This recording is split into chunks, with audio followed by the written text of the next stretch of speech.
সূরা আল মাউন।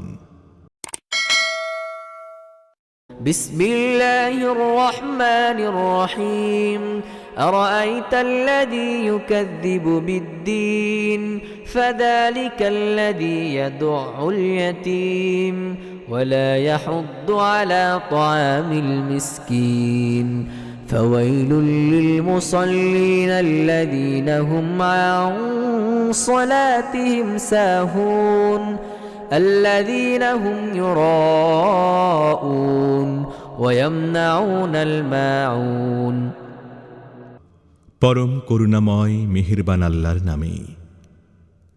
তুমি কি তাকে দেখেছ যে আখিরাতের পুরস্কার ও শাস্তিকে মিথ্যা বলছে? সেই তো এতিমকে ধাক্কা দেয় এবং মিসকিনকে খাবার দিতে উদ্বুদ্ধ করে না। তারপর সেই নামাজীদের জন্য ধ্বংস যারা নিজেদের নামাজের ব্যাপারে গাফলতি করে, যারা লোক দেখানো কাজ করে এবং মামুলি প্রয়োজনের জিনিসপাতি লোকদেরকে দিতে বিরত থাকে।